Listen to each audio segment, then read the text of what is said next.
NASA. The agency that landed on the moon, launched the Hubble Space Telescope, and took the first rover selfie? Yeah, that NASA. We also chase fires.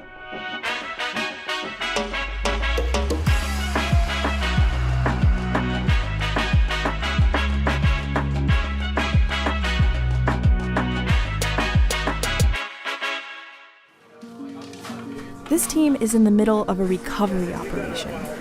The California Department of Forestry and Fire Protection is using NASA satellite data to map the path of destruction after the 2018 Camp Fire.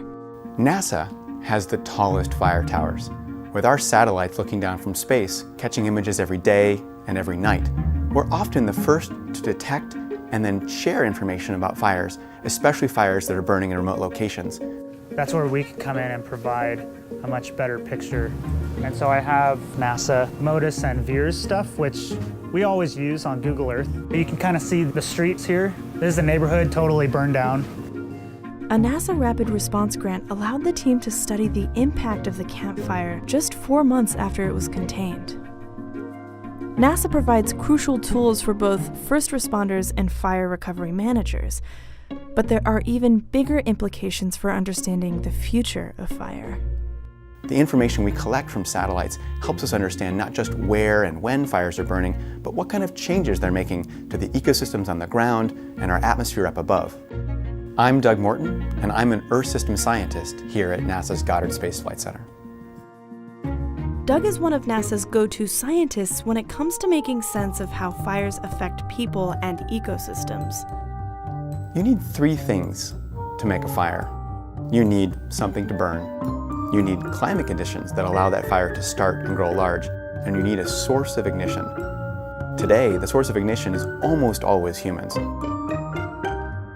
We can use information about rainfall and climate to anticipate landscapes that might become flammable in the future. That kind of predictive power, how we harness our understanding of the Earth system, has really helped us move forward in terms of anticipating and minimizing the risk to landscapes that might be flammable next week or even next season.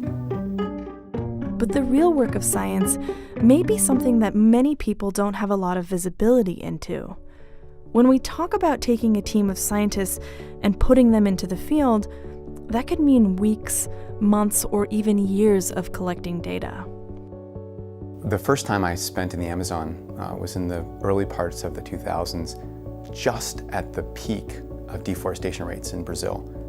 And I don't think anyone could make it to the end of that frontier landscape, standing at the edge of a road and looking in all directions and seeing towering columns of black smoke and not feel like there was an opportunity to be careful with our planet. Fires have been burning across the southern Amazon, an area where I've been working for the last 20 years. And so people have looked to me to explain, is this normal? One of the things I can do as a NASA scientist is I can go back in time. Our data record allows us to literally compare activities that are happening every day with these same days and the same kinds of conditions in previous years. From space, we're mapping fires across the entire planet, and that often takes us to remote locations. And the best way to partner and understand those remote locations is with people who live and work in those communities. So that's what we did.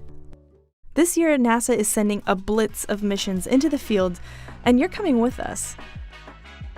Climate change is shepherding in a new era of fires that burn hotter and longer. And our pilots, our partners, our scientists and engineers, they've come prepared to meet that challenge.